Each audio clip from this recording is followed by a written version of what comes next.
Bismillahirrahmanirrahim. Assalamualaikum warahmatullahi wabarakatuh. Kami dari kelompok 5 akan mempresentasikan komponen komunikasi interpersonal yang akan dibawakan oleh Saudara Muhammad Abdi Arsyahya dengan NIM 20102020008 dan Nina Rojana 2010202016, Diar Azni Nurulita 2010202015, Azhara Aulia 2010202018, Diva Lutfiani 2010202021. Langsung masuk ke materi. Materi yang pertama akan dibawakan oleh Saudari Nina Rojana, yaitu materi komunikasi interpersonal.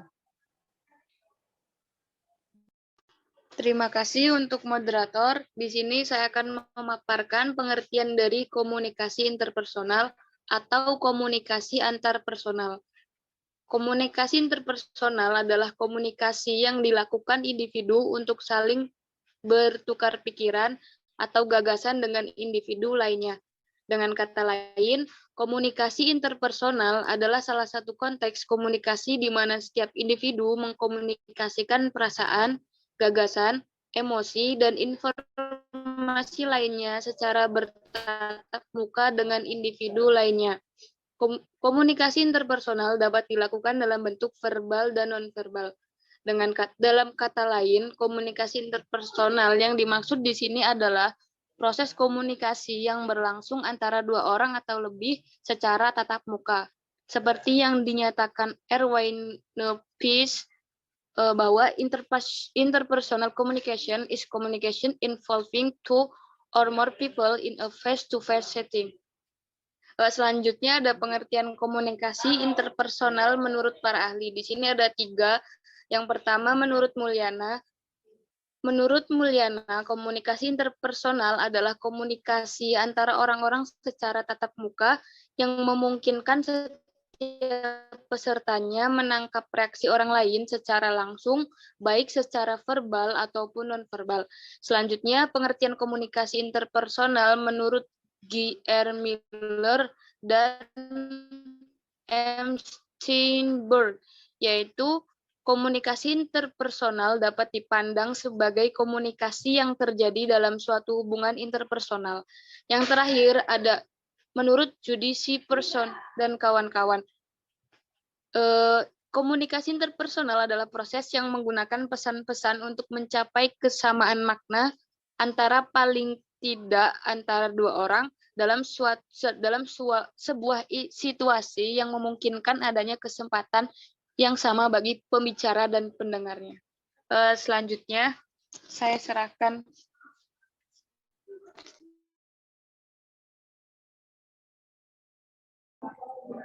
Baik, selanjutnya yaitu ciri-ciri komunikasi interpersonal. Ada 5 aspek yang merupakan ciri-ciri dari komunikasi interpersonal menurut Sunarto pada tahun 2003.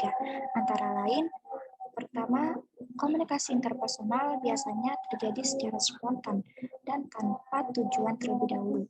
Maksudnya, bahwa biasanya komunikasi interpersonal terjadi secara kebetulan tanpa rencana, sehingga pembicaraan terjadi secara spontan. Yang kedua, komunikasi interpersonal mempunyai akibat yang direncanakan maupun tidak terencana. Yang ketiga, komunikasi interpersonal biasanya dalam suatu suasana kedekatan atau cenderung menghendaki keakraban. Untuk mengarah kepada suasana kedekatan atau keakraban, tentunya kedua belah pihak, yaitu komunikator dan komunikan, harus berani membuka hati, siap menerima keterus-terangan pihak lain. Yang keempat, cirinya yaitu komunikasi interpersonal dalam pelaksanaannya lebih menonjol dalam pendekatan psikologis daripada unsur sosiologisnya. Hal ini karena adanya unsur kedekatan atau keakraban yang terbatas pada 2 atau dengan paling banyak 3 individu saja yang terlibat. Sehingga faktor-faktor yang mempengaruhi kejiwaan seseorang lebih mudah terungkap dalam komunikasi tersebut. Yang terakhir cirinya yaitu komunikasi interpersonal biasanya berlangsung berbalasan Salah satu ciri khas komunikasi interpersonal adalah adanya timbal balik bergantian dalam saling memberi maupun menerima informasi antara komunikator dan komunikan secara bergantian sehingga tercipta suatu dialogis. Selanjutnya, tujuan komunikasi interpersonal. Pertama, ada menemukan diri sendiri. Salah satu tujuan komunikasi interpersonal ialah menemukan personal atau pribadi. Bila kita terlibat dalam pertemuan interpersonal dengan orang lain, maka kita belajar banyak sekali tentang diri kita maupun orang lain. Komunikasi interpersonal juga memberikan kesempatan kepada kita untuk berbicara tentang apa yang kita sukai atau mengenai diri kita. Dengan membicarakan diri kita dengan orang lain, kita memberikan sumber balikan yang sangat luar biasa pada perasaan. Tujuan selanjutnya yaitu menemukan dunia luar. Hanya komunikasi interpersonal yang dapat menjadikan kita memahami lebih banyak tentang diri kita, serta orang lain yang berkomunikasi dengan kita. Selanjutnya, tujuannya yaitu membentuk dan menjaga hubungan yang penuh arti. Salah satu keinginan orang yang paling besar merupakan bentuk serta memelihara hubungan dengan orang lain. Selanjutnya, berubah sikap dan tingkah laku. Banyak waktu yang kita dapat dipergunakan untuk mengubah sikap serta tingkah laku orang lain dengan melakukan pertemuan secara interpersonal. Selanjutnya, untuk bermain dan kesenangan. Bermain mencakup semua aktivitas yang mempunyai tujuan utama, ialah dalam mencari kesenangan. Berbicara dengan teman mengenai aktivitas kita pada waktu akhir pekan, berdiskusi mengenai olahraga, menceritakan cerita-cerita yang lucu pada umumnya, hal itu adalah merupakan pembicaraan yang untuk menghabiskan waktu. Selanjutnya, yang terakhir yaitu tujuan untuk membantu. Ahli-ahli kejiwaan, ahli psikologis klinis, serta terapi menggunakan komunikasi interpersonal dalam kegiatan profesional mereka untuk mengarahkan kliennya. Kita semua juga dapat berguna membantu orang lain dalam interaksi interpersonal kita sehari-hari. Contohnya, kita dapat untuk menyemangatkan seseorang yang teman kita yang putus cinta.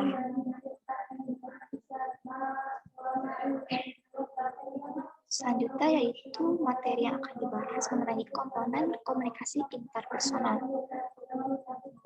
Yang pertama ada menghadapi orang yang sedang bermasalah. Konselor dalam menghadapi seseorang yang memiliki masalah dalam komunikasi interpersonal berperan sebagai komunikan yang menerima, memahami, dan menginterpretasikan pesan. Dalam proses komunikasi interpersonal, penerima bersifat aktif.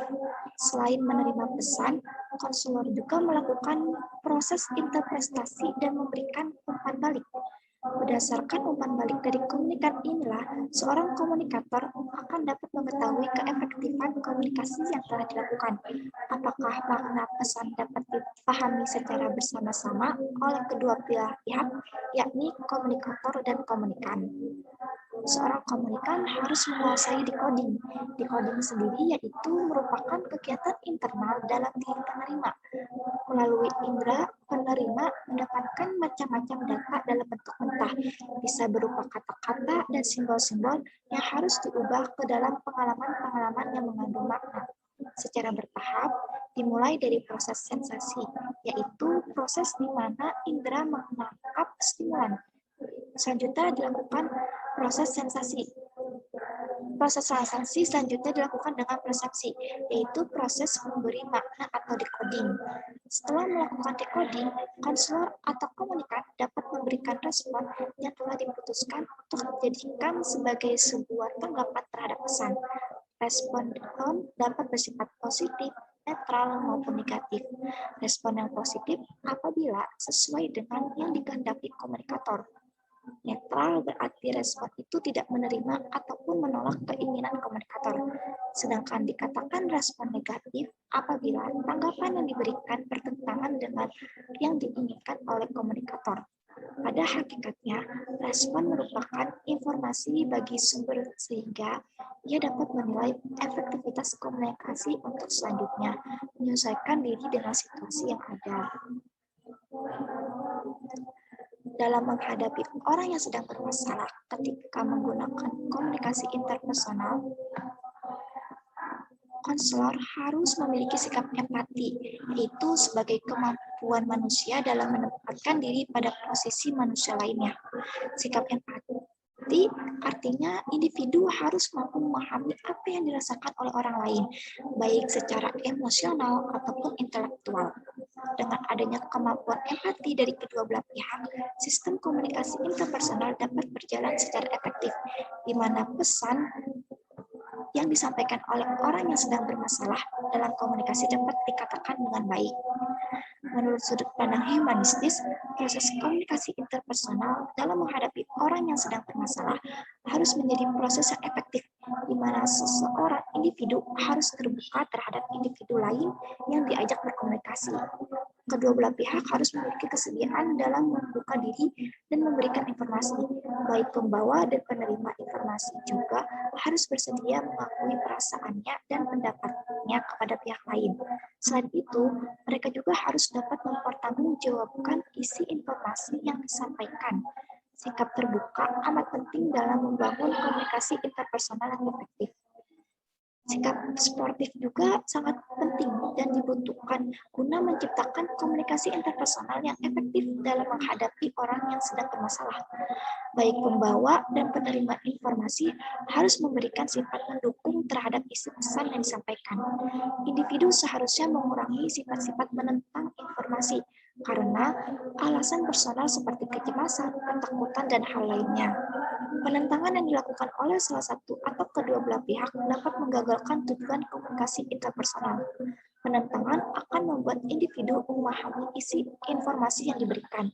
Untuk itulah, sifat mendukung wajib dimiliki pelaku komunikasi interpersonal.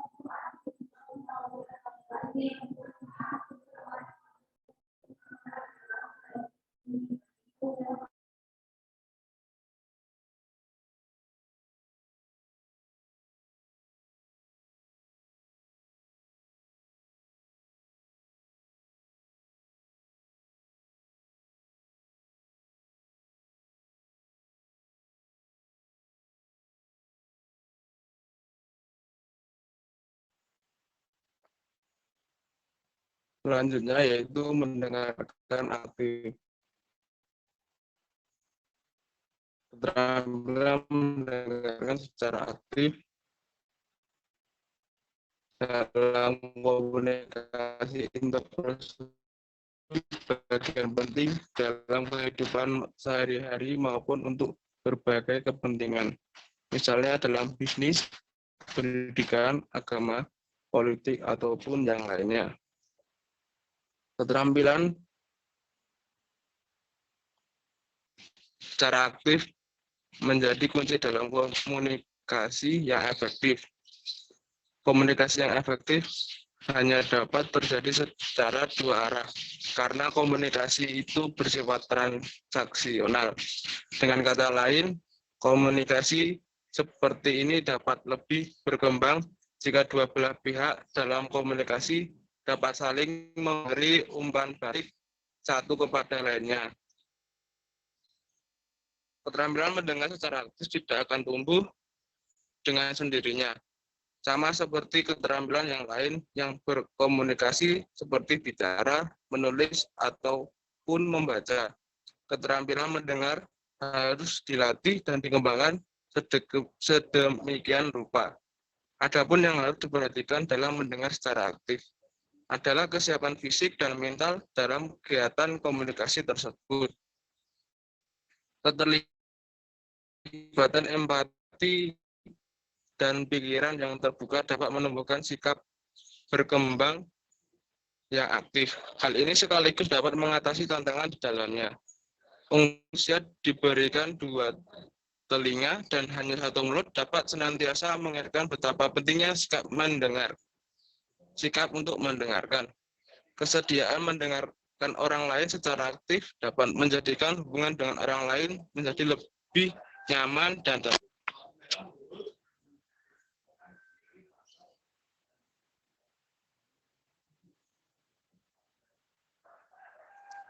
Selanjutnya,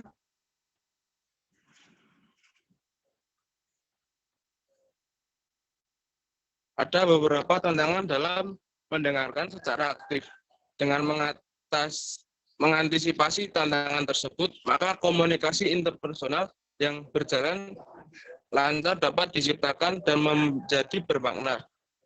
Tantangan dalam mendengarkan secara aktif antara lain, yang pertama yaitu keterbatasan fisiologis. Mendengarkan secara aktif membutuhkan energi. Kegiatan mendengarkan yang dilakukan secara terus-menerus dalam waktu yang lama akan membuat konsentrasi dan fokus semakin berkurang. Selanjutnya yang kedua, latar belakang informasi yang dimiliki masih kurang memadai ketika seseorang kurang memahami latar belakang hal yang dibicarakan, maka sulit aktif terlibat dalam komunikasi tersebut.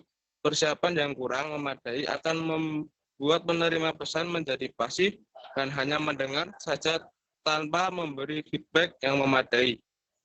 Yang ketiga yaitu sikap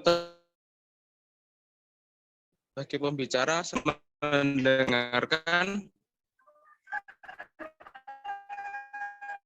secara aktif menjadi biasa, dan ini berarti tidak bersikap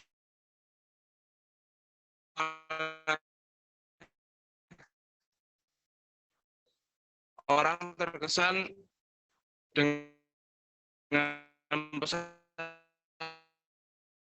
yang disampaikan pembicara. Namun pendengar tidak mendengarkan apa yang sebenarnya mau disampaikan saja.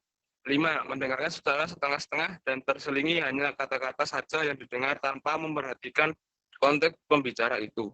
Seperti non-verbal lainnya, yang gangguan emosional. Meski dalam komunikasi sangat baik untuk mengekspresikan emosi, namun tidak setiap orang dapat mengerti, mengontrol, atau menjelaskan perasaan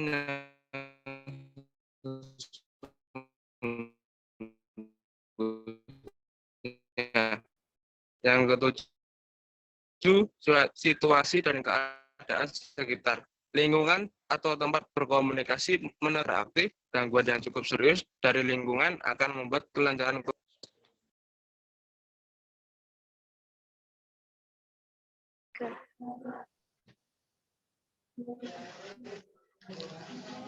Baik, selanjutnya ada perilaku asertif. Kata asertif berasal dari bahasa Inggris yaitu to assert yang berarti positif, yaitu menyatakan sesuatu dengan terus terang atau tegas serta bersikap positif. Sedangkan menurut Mellot dan kawan-kawan, to assert berarti sebagai cara menyatakan sesuatu dengan sopan mengenai hal-hal yang menyenangkan maupun yang dirasa mengganggu atau kurang berkenan. Sedangkan perilaku asertif menurut beberapa ahli, yang pertama ada pengertian dari Davis, yaitu perilaku asertif adalah perilaku yang mengarah langsung kepada tujuan, jujur, terbuka, penuh percaya diri, dan teguh pendirian. Selanjutnya, menurut Curley, asertivitas adalah kemampuan untuk menyatakan perasaan, keinginan, dan kebutuhan individu pada orang lain serta untuk mendapatkan penghargaan lebih khusus lagi. Yang terakhir, menurut Trim dan Master, perilaku asertif yaitu suatu perilaku interpersonal yang berupa pernyataan perasaan yang bersifat jujur dan relatif langsung. Jadi dapat ditarik kesimpulan, asertivitas seseorang secara tidak langsung akan membuat orang lain merasa dituntut untuk menghargai atau tidak meremehkan keberadaannya. Orang yang asertif tidak mengabaikan hak-haknya dan tidak membiarkan orang lain melanggar hak-haknya tersebut. Dengan sikap asertif, seseorang memandang keinginan, kebutuhan, dan hak-haknya sama dengan keinginan, kebutuhan, dan hak-hak orang lain.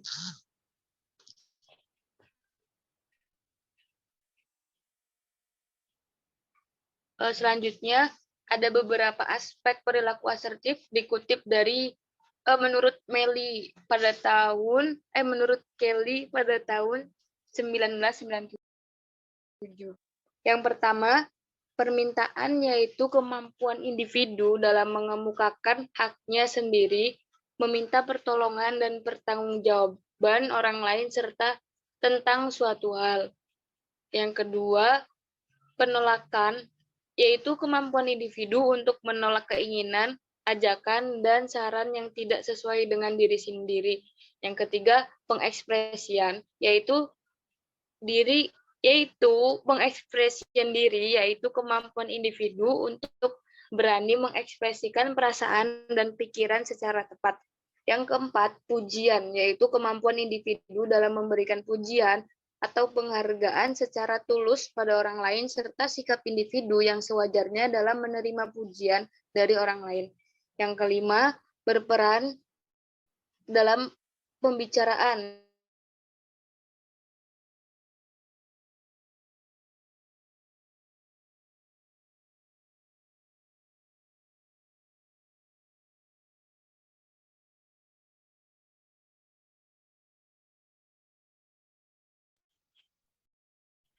next.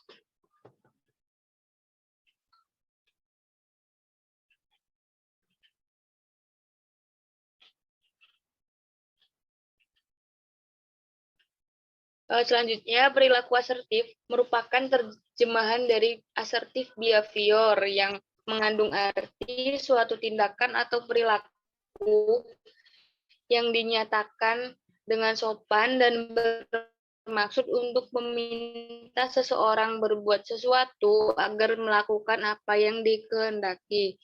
Meminta sesuatu pada orang lain sesuai dengan rasa dan masuk akal. Dikutip dari buku karya Latipun pada halaman 101 mengenai latihan perilaku asertif yang terdapat dalam teknik konseling behavioral.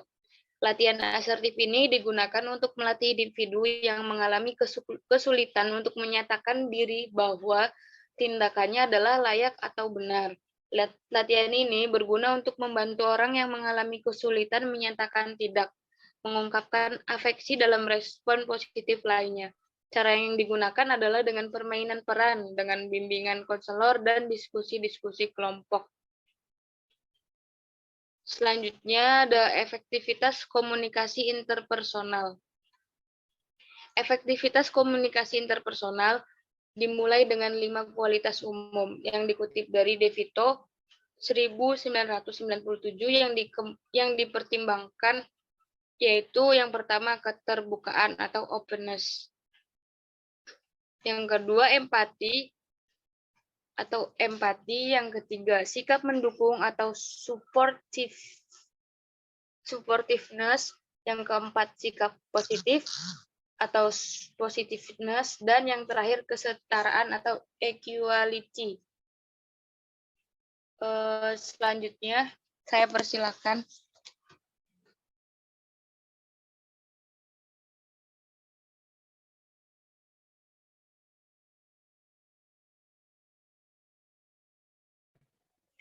Baik, materi selanjutnya menerima dan memberi atau feedback. Feedback adalah tanggapan atau respon yang diberikan oleh seorang komunikan kepada komunikator. Komunikan adalah penerima pesan dari komunikator. Contohnya sebagai karyawan pasti memiliki seorang atasan. Nah, atasan biasanya akan memberikan feedback tentang performa karyawan selama bekerja. Feedback ini memiliki fungsi untuk memberikan motivasi kepada karyawan ke depannya agar performa kerja lebih meningkat dari sebelumnya. Contoh lain, sebagai developer website, Anda membuatkan website sesuai dengan keinginan yang diutarakan oleh pembeli website. Nah, saat itu sudah jadi, Anda memperhatikan kepada pembeli website, kemudian meminta feedback kira-kira kurang apa saja yang ada revisi atau tidak. Secara umum, feedback memiliki fungsi yang banyak, terutama terciptanya komunikasi dari dua arah yang baik. Feedback yang positif akan menghasilkan pekerjaan yang baik pula. Sedangkan saat memberikan feedback yang negatif, jangan lupa untuk memberikan saran kira-kira apa saja yang perlu diperbaiki. Jangan hanya menyalahkan tanpa memberikan solusi. Selanjutnya, cara memberikan feedback. Di dalam penyampaian feedback, memiliki dua jenis, yaitu feedback yang disampaikan secara langsung dan tidak langsung. Dalam menyampaikan feedback, Anda perlu melakukannya sebaik mungkin. Nah, berikut cara menyampaikan feedback yang benar. Harus jelas dan spesifik. Agar mudah dipahami, feedback usahakan disampaikan secara jelas dan spesifik agar komunikan bisa menerima dan memahaminya dengan lengkap, tidak setengah-setengah. Arti spesifik di sini adalah feedback yang disampaikan secara detail. Yang kedua, lakukan secara tertutup. Karena fungsi feedback adalah memperbaiki kekurangan dan meningkatkan kelebihan yang dimiliki. Maka dalam menyampaikannya, usaha dilakukan secara tertutup. Tujuannya agar orang lain tidak mengetahuinya, terutama pada kekurangan yang dimiliki.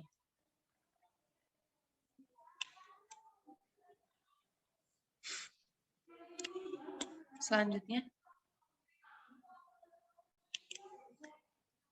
yang ketiga, berikan waktu untuk merespon. Saat feedback disampaikan, usahakan berikan waktu kepada komunikator untuk memberikan respon terhadap apa yang Anda sampaikan. Karena sejatinya feedback adalah komunikasi dua arah antara komunikator dan komunikan. Walaupun Anda berkomunikasi dengan bawahan sekalipun, mereka tetap berhak mendapatkan waktu untuk merespon feedback yang diberikan. Yang berikutnya, ciptakan suasana yang hangat. Dalam penyampaian feedback, usahakan ciptakan suasana hangat dan kondusif. Jangan mengedepankan emosi yang sesaat. Tujuannya agar apa yang disampaikan bisa diterima dengan baik oleh komunikan. Yang selanjutnya, lakukan follow up. Nah, yang terakhir adalah lakukan follow up terhadap feedback yang sudah Anda sampaikan kepada komunikan. Jika perlu, lihat proses perkembangannya juga agar apa yang disampaikan benar-benar dikerjakan. Follow up artinya memberikan tindak lanjut dari feedback yang sudah diberikan.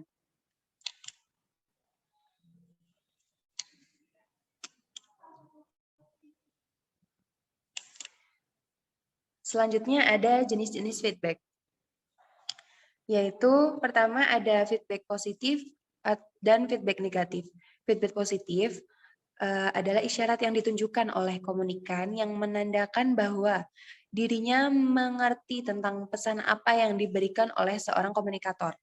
Sedangkan feedback negatif adalah keadaan tidak setuju atau tidak menyukai pesan yang diberikan oleh komunikator kepada komunikan. Yang kedua ada feedback netral atau feedback zero. Kedua feedback ini sangat sulit untuk dinilai atau bahkan dimengerti apakah komunikan paham dengan pesan yang diberikan oleh komunikator atau tidak. Karena pada feedback netral sikap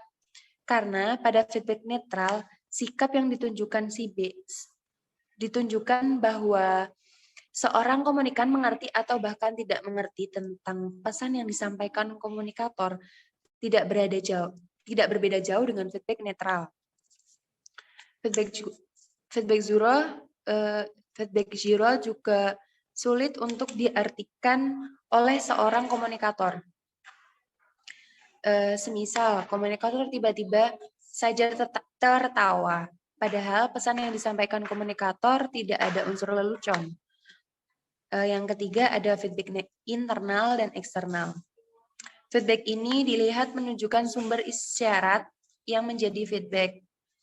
Apakah isyarat tersebut berasal dari diri komunikator seperti ketika yang sedang menyampaikan pesan, kemudian teringat akan sesuatu dan meralat pesan tersebut maka feedback yang dimunculkan berasal dari internal, sedangkan jika feedback tersebut berasal dari diri komunikan, seperti memberikan ekspresi wajah atau gerak-gerik tertentu, maka feedback tersebut adalah feedback eksternal.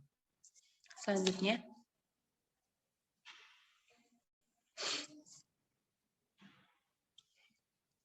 Yang keempat ada feedback verbal atau feedback nonverbal. Feedback ini menunjukkan pada bentuk reaksi yang ditunjukkan oleh komunikan. Apabila ketika komunikator sedang menyampaikan pesan, kemudian seorang komunikan memotong pembicaraan tersebut atau interupsi, atau juga melalui tulisan di kertas yang ditunjukkan kepada komunikator untuk mengatakan sesuatu, maka feedback tersebut termasuk ke dalam feedback verbal. Sedangkan feedback non-verbal adalah sebagai sesuatu yang ditunjukkan bukan melalui tulisan atau perkataan. Akan tetapi lebih menunjuk kepada gerak-gerik, ekspresi wajah, cara duduk, cara tatap, senyum, isyarat tangan, dan sebagainya. Yang kelima ada feedback langsung. Feedback langsung dan feedback tidak langsung. Beberapa ahli merasa tidak setuju pada feedback ini. Yang membedakan feedback ini adalah ketika sedang melakukan komunikasi interpersonal, maka feedback yang akan didapat adalah secara langsung. Sedangkan melakukan komunikasi di media massa, maka feedback yang akan diterima adalah tidak langsung. Selanjutnya. Materi selanjutnya. Terima kasih. Untuk materi selanjutnya yaitu mengenai pemecahan masalah secara kreatif. Proses kreatif problem solving atau pemecahan masalah secara kreatif dikembangkan oleh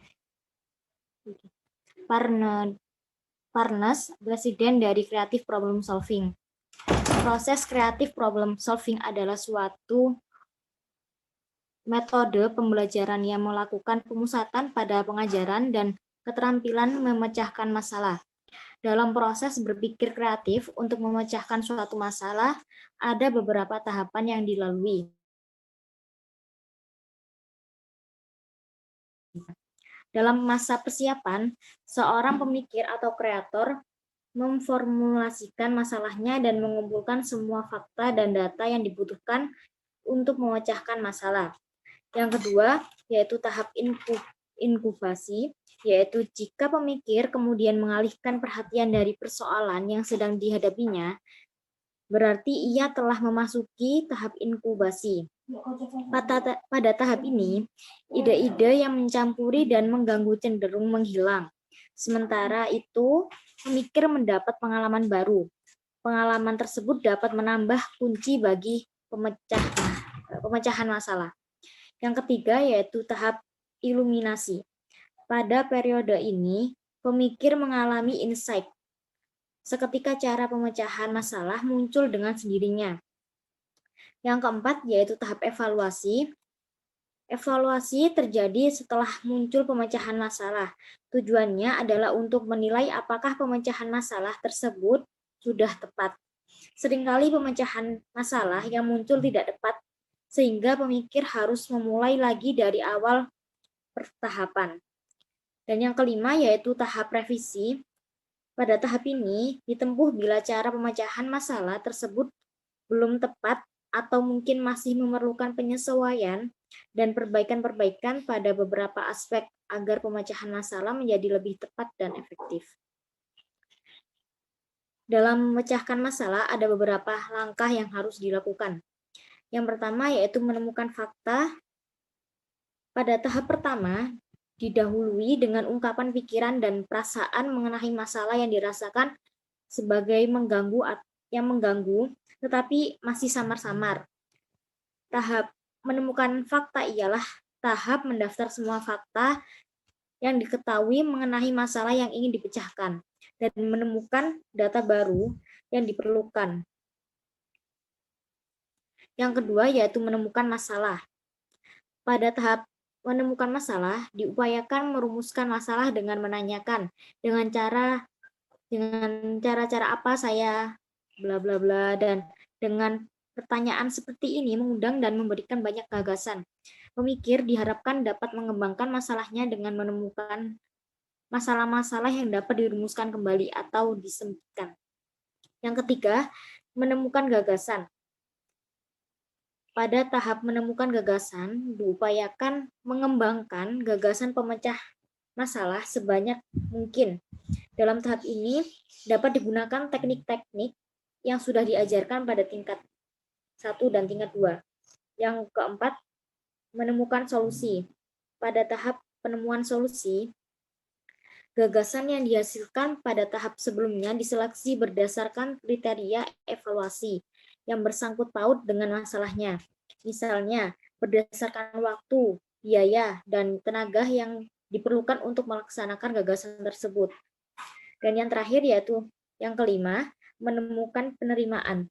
Pada tahap terakhir, menemukan penerimaan atau tahap pelaksanaan disusun rencana tindakan agar mereka yang mengambil keputusan atau seperti kepala sekolah, orang tua, majikan, dan lain-lainnya dapat menerima gagasan tersebut dan melaksanakannya. Selanjutnya saya serahkan kepada moderator.